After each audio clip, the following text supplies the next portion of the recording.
Зачем Лукашенко снова летит в Китай? Испания нарушает санкции, а польское правительство обещает вернуть ограничения для украинских водителей. Обо всем этом расскажу подробнее в эфире «Нехта». Самые важные и интересные новости. Россия накапливает боеприпасы, чтобы угрожать странам НАТО. Им этот критический запас необходимо иметь, чтобы угрожать странам НАТО и другим их врагам. Эрдоган называет Нетаньяху военным преступником и обещает судить израильского премьера. Как судили Милошевича. Нетаньяху – убийца Газы. Севернокорейский спутник-шпион запущен и начал свою работу. Трогать его всем категорически запретили. КНДР рассмотрит возможность принятия ответных мер в целях самообороны. Спасибо, что смотрите, спасибо за доверие. Не забывайте ставить лайки, не забывайте оставлять комментарии, не забывайте подписываться на наш канал. Это очень важно и совсем недолго. Поехали. Россия накапливает боеприпасы и готовится к новым атакам, более мощным и комбинированным. Об этом говорят в воздушных силах ВСУ. Они не просто накапливают ракеты, они восстанавливают свой стратегический запас. Ведь большинство тех ракет, о которых мы с вами говорим, являются еще и носителем тактического ядерного оружия. Им этот критический запас необходимо иметь, чтобы угрожать странам НАТО и другим их врагам.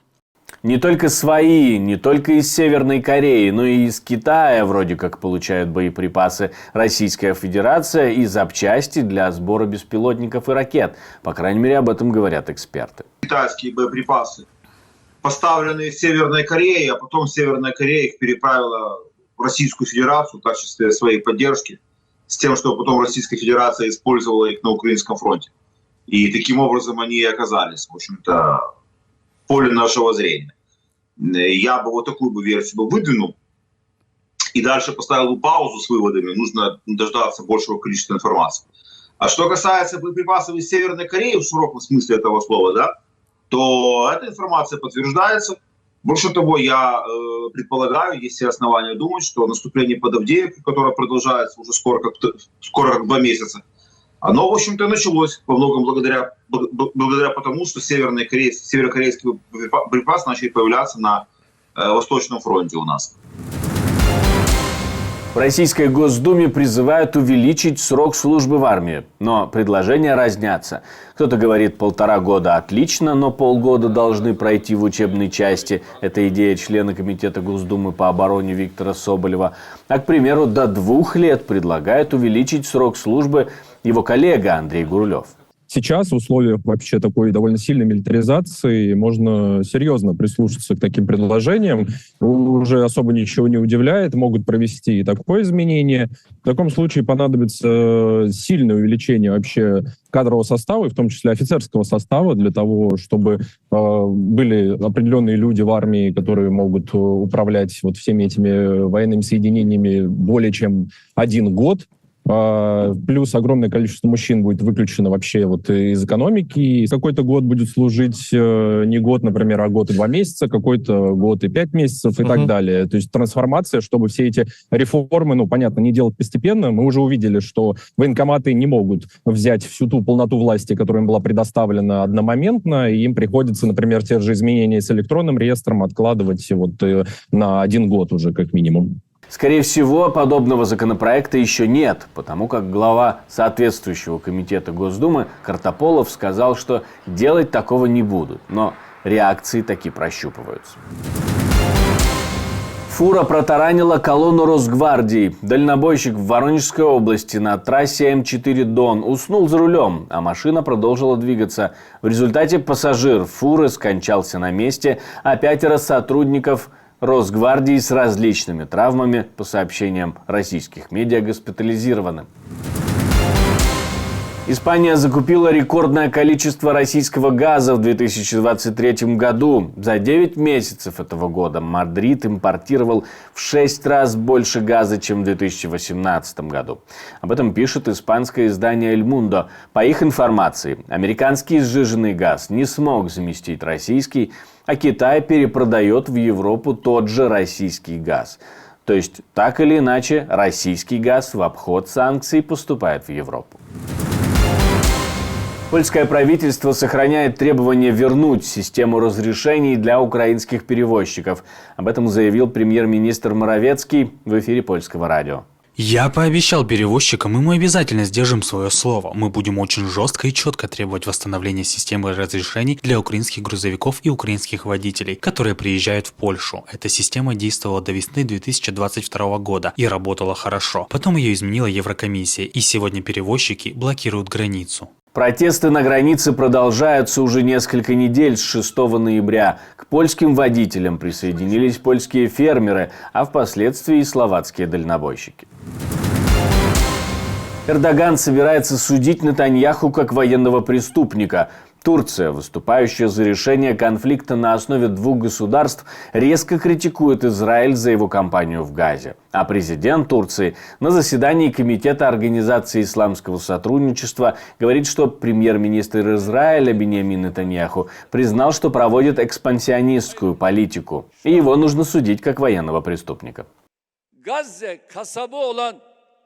Прямо сейчас Нетаньяху, который является мясником Газы, помимо того, что он военный преступник, обязательно будет судим как мясник Газы, как судили Милошевича. Нетаньяху, убийца Газы, лично показал перед камерами, что дело не в Газе или Рамале, а в том, что он преследует экспансионистские цели. Поэтому защита Газы и Палестины сегодня означает защиту Мекки, Медины, Стамбула вместе с Иерусалимом, защиту Дамаска, Бейрута, Багдада и других исламских городов.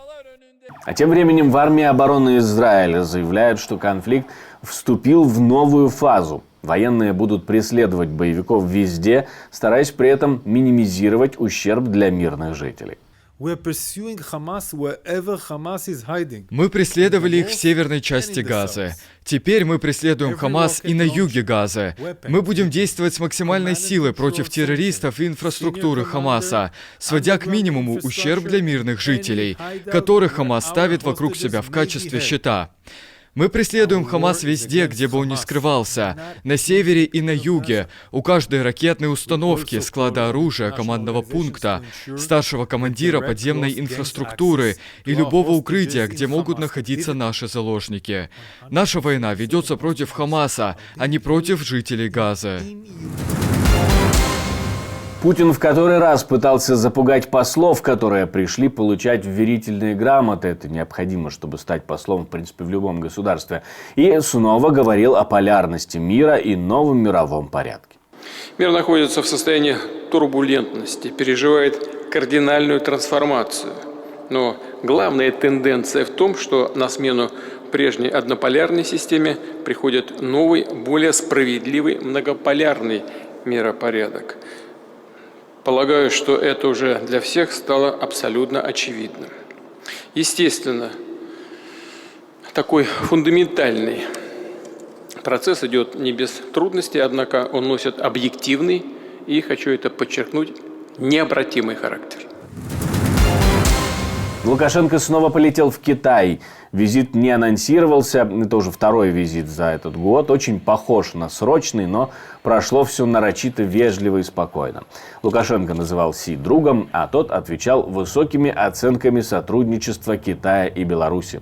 Дальше Лукашенко просто начал выдумывать истории и делать вид, что с ним кто-то на Западе разговаривает.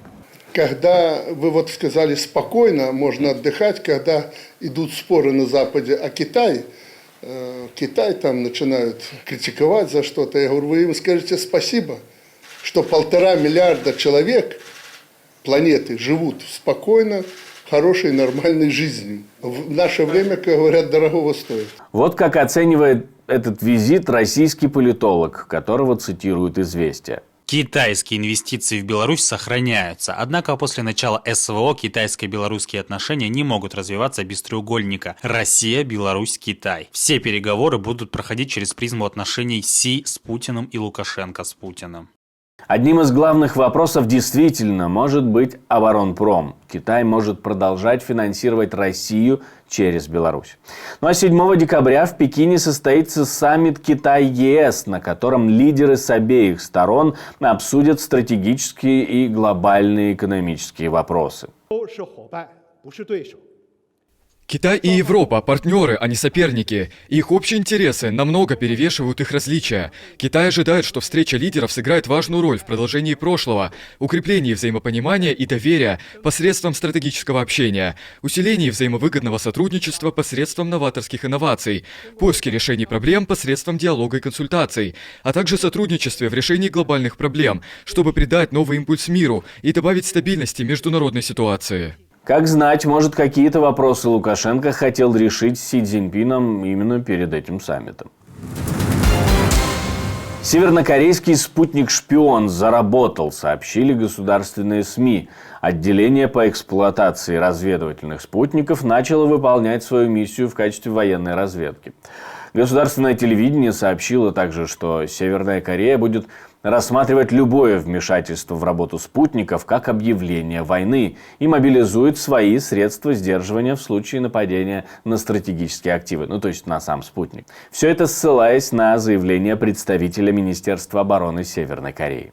Министерство национальной обороны КНДР выразило надежду, что военное сдерживание КНДР примет более совершенную военную позицию.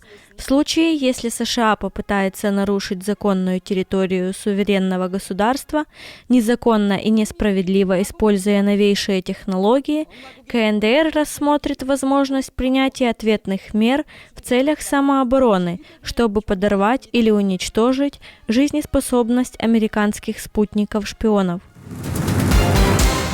Спасибо, что смотрите, спасибо за доверие, жду ваших комментариев, лайков и репостов, это очень важно. И не забывайте подписываться на наш канал, это займет всего несколько секунд. Ну а у меня на этом все, до встречи и хороших вам новостей.